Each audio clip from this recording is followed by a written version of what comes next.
I've always said this, like, I encourage, if anybody's like ever do anything, not just lost, thing like that, like, I definitely encourage, like, go find people that have, like, dealt with it, come out on the other side of it, Yeah. because I definitely think it helps. I mean, no kind of issue is a fun club to be in. Right, yeah.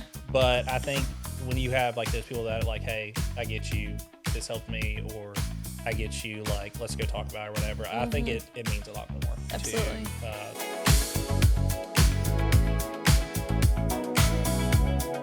Hi, everyone, and welcome to this episode of For Heaven's Sake. Today we have with us Mr. Cole Dempsey. If you've been around for a little bit, if you've listened to some of our other podcasts, we have already met his wife, Miss Mackenzie, who is fabulous. But tell us just a little bit about you and who you are. I'm Cole Dempsey. I'm a real estate agent. I feel like a lot of people know me as, I'm Mackenzie Oates' husband. So that's how I get a lot of people to say, oh, your face looks familiar. Mm-hmm. And I'm like, you probably saw a Facebook post, or they know me from Price, my son. Okay, so yeah. I feel like that's how a lot of people know me. That's fine. But, getting into real estate, it's all about who you are in your brand. That's so true. Very how true. has that, transition been to, making a name for yourself? Yeah. You have to do that in real estate. Because you are your own brand, pretty much. I mean, you have your brokerage or whatever, but you are for sure your own brand. So you kind of have to be meticulous and smart in how you post and things you say and different things like that. So, promoting that in different ways, it's different than a lot of things. And even with Kenzie, she does it with her hair kind of stuff too, like social media and stuff like that. So she'll have to give me social media tips all the time because she's like, don't do that. Yeah, she's like, oh, well, this is a good time to post. I'm like, well, I already have it made. I have my graphic made. I can't just post it right now. And she's like, no, no one's on Facebook right now. And I'm like, okay. She's a wise woman teaching you her ways. She knows a lot. I'll give her it. credit where That's credit's due. So. Just start from where we feel like you feel the most comfortable. Yeah. And so kind of like your early teenage years.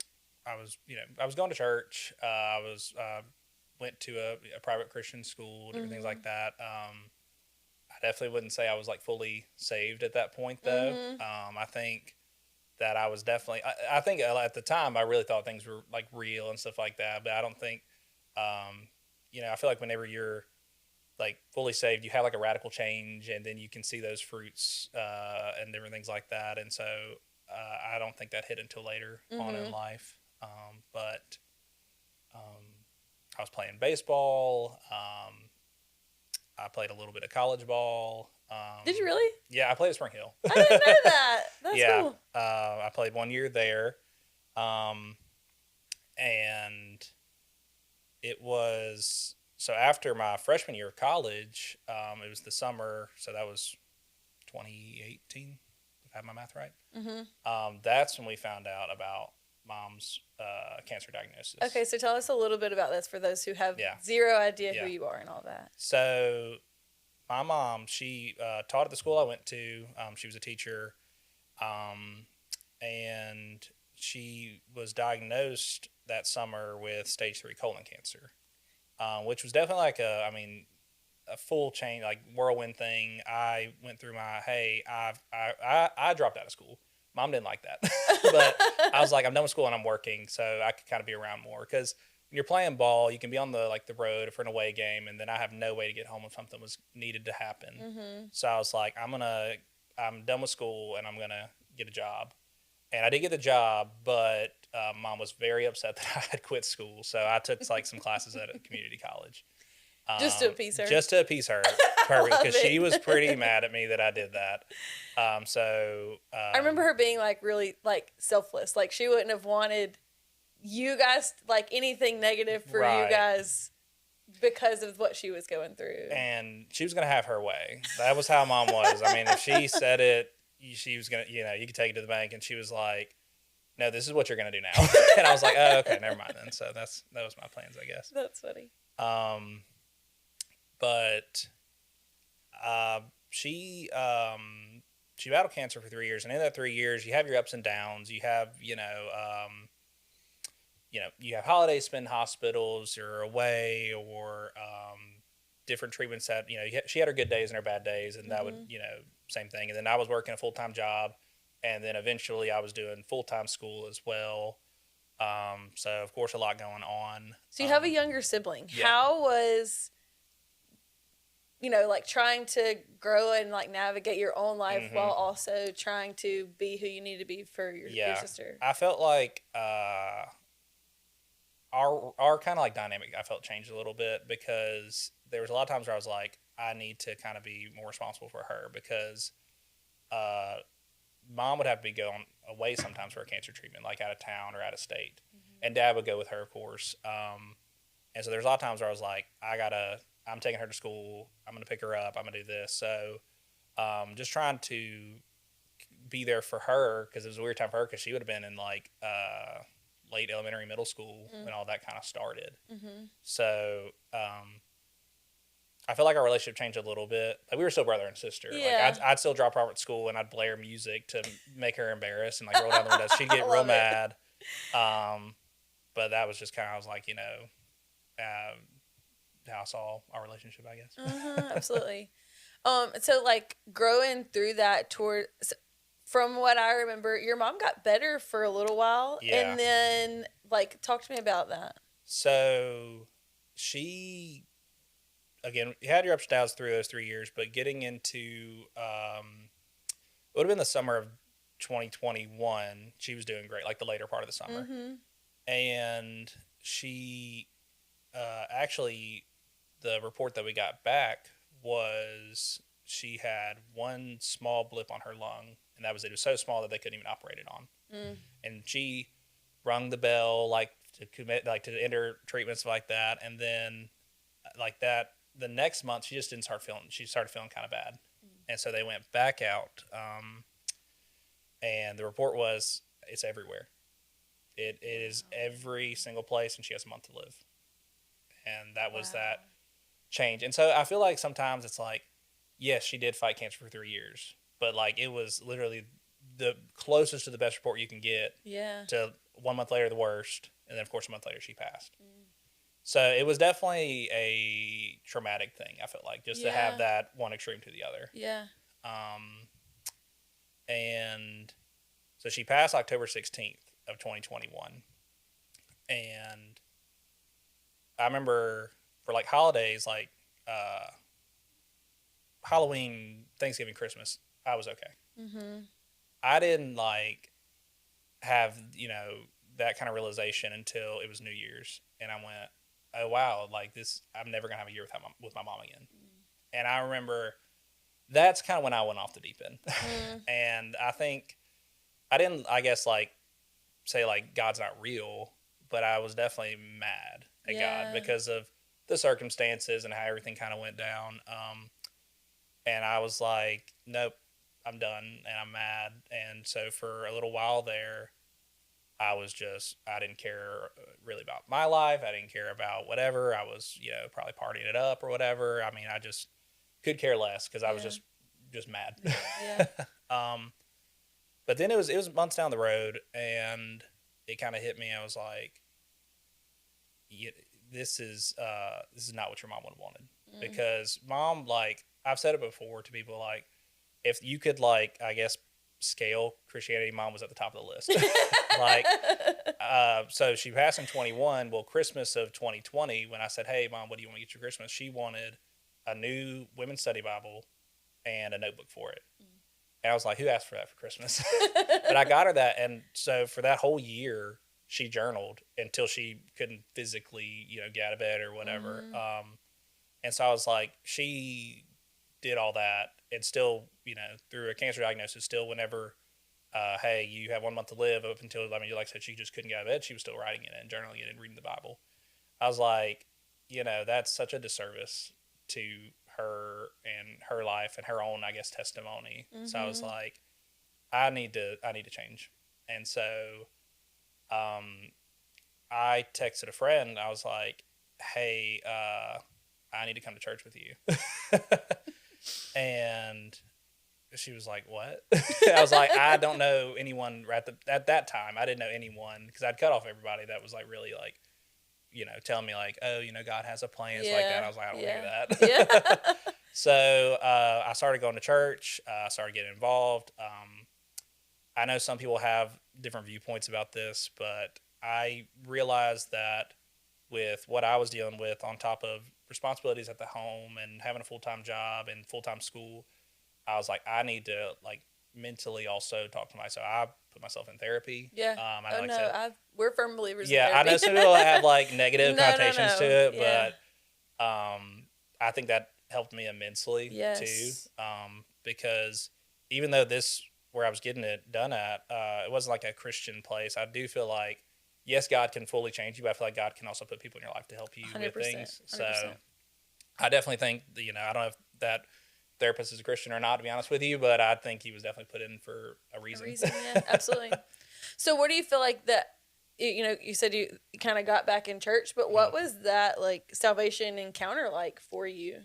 I think the first part is, you do hear at church a lot is like, thank God for conviction. First off, I think that's a big thing. 'Cause I was like, yeah, this is wild that I'm acting like this, especially with, because a lot of people say like, oh, well, this happened to you, and so you shouldn't believe in God. I was like, well, like just the life that mom lived and like how like knowing that you're gonna die and you're still like, hey, instead of being mad about it, I'm gonna still talk to my kids about God. I'm still gonna do what I do to feed myself in the Word.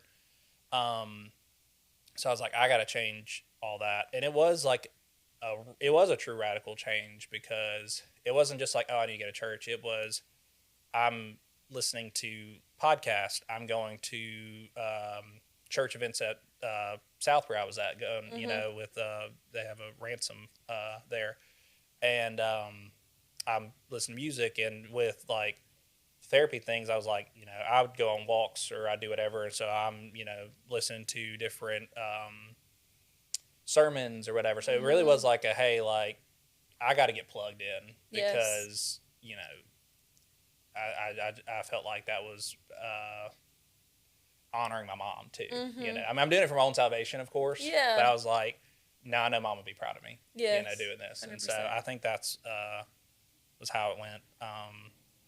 And so for a while, I was turning my life around and doing that kind of stuff. And then getting closer to when I was graduating from South, that's when I met Kinsey. And how did that happen? So we met. So my sister was a trail maid, and Kinsey was a JC for them. Okay. And so they were already talking or whatever, and they have a dress reveal party, and so. I had left work early. I had taken like a longer break, and I was going back to work after. But I went to her dress reveal party, and there's Kinsey, and my sister Merrimack. She was like, "Oh, and this is Kinsey." And I don't know if she told you anything different, but this is the truest way that it happened.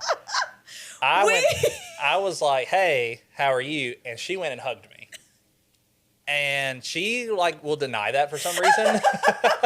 I don't know why. She didn't deny the hug. Okay. But we did get her version, and we're getting your version. And I don't know why there's two versions. So I'm like, no, this is the way it happened. But yeah, she hugged me, and I was like, why did this stranger just hug me or whatever? So of course, like, stranger, you clearly were not concerned about her being a stranger. I mean, yeah, I guess not. Okay, so then what happened from there? So I'm using my sister to like talk to her in a sense. And cute. Right. And my South graduation, I graduated on May 6th of 23. And so like I'm kind of like telling my sister like, yeah, tell her, I'm graduating or something like that, or tell her I'm doing this. And we went on our first date on May 12th of that year. Okay. Did she tell you about the date at all? Keep going. Okay, because I was fully embarrassed about this.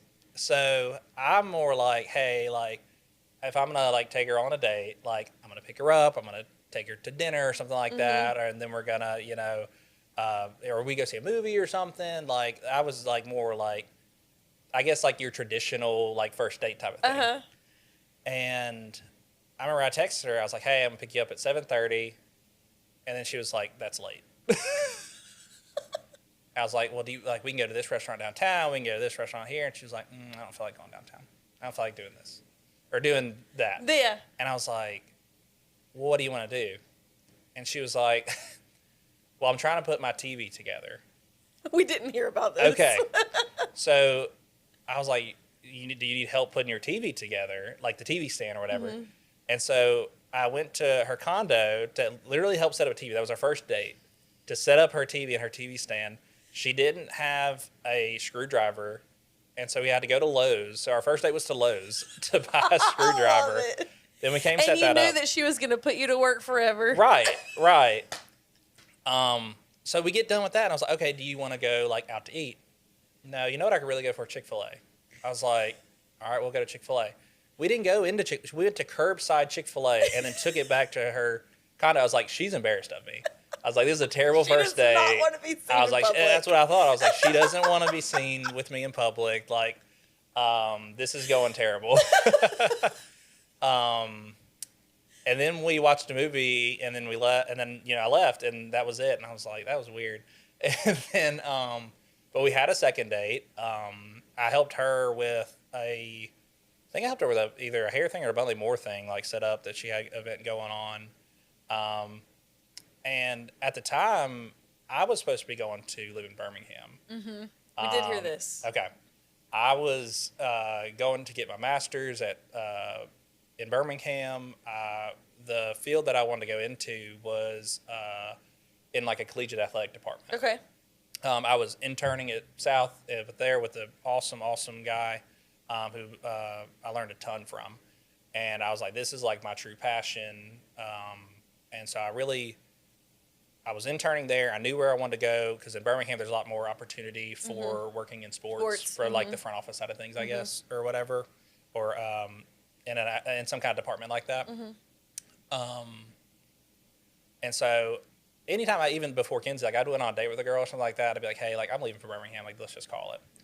And so I was kind of like, I'm leaving for Birmingham. Why am I taking this girl out, to be honest with you? Like, waste of time. And then I was like, no, we talked about like we were like very much just serious, even though we were early on. I was like, hey, like I think like we could commit to this. And so I thought I would be going to Birmingham a lot sooner than I did for the job that I was looking to get. I didn't end up going till October of that year. We're still dating. I did not like my job in Birmingham though.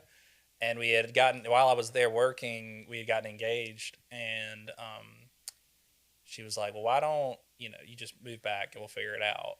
And so I did. I quit my job, moved back to Mobile, had no idea what I was going to be doing. Following the girl. That's pretty much what it was. I love it.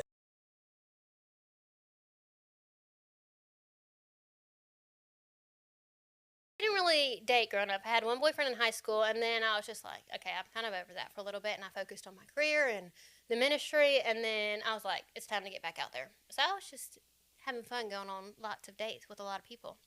And I was like, okay, this season of my life is over. I'm going to be on a boy break for a couple months and just figure out who I am again. And the next week, I was an Azalea Trail Maid my senior year of high school. Okay. So I was volunteering with them. And I met a girl, and she said, I have a brother. And I said, okay, I have a sister. And she was like, okay, but I'm going to, like, introduce you to my brother. And I was like, okay. So nowadays, they do, like, these extravagant parties to, like, show off their dresses. Dress reveal, yeah. Yes. And so I showed up, and everybody, it looks like a family reunion is happening. They're all in, like, their Sunday best, and I'm in athleisure. And so I walk up, and I was like, okay, Mary, I'm here. Like, your dress is beautiful. And she was like, Cole, come over here. And I'm just, like, very awkward person. And one thing about me is I'm not a hugger at all. And he walked over to me, and I just, like, did a little side hug. And I was like, hey. And he was like, hey, how are you? But now if you ask Cole the same thing, he's going to be like, oh, yeah. She just, like, ran up to me and gave me this big hug. And it was love at first sight. And, like, she never let me go.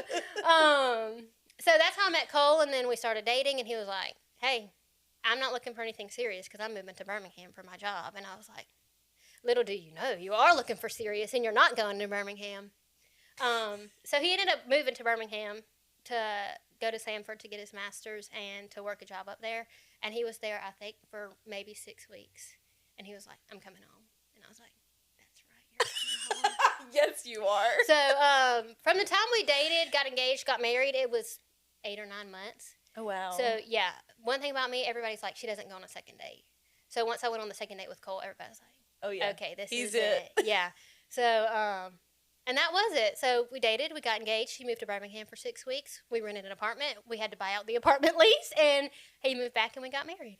We got married, and as we got married, we saw how expensive weddings are. Because we were like, oh, we can get a wedding for this amount, and that like tripled, because it's very it's quickly. Insane. As soon as you say wedding, everything's like 4 times cost. Right. And so then Kenzie's like, why don't we just start a rental business, renting out all this product for weddings? I was like, I don't know if that's what I want to do, but I guess I got a concentration in entrepreneurship, so sure, let's use it. Yeah, I mean, I can use, So we started that, and that was going really well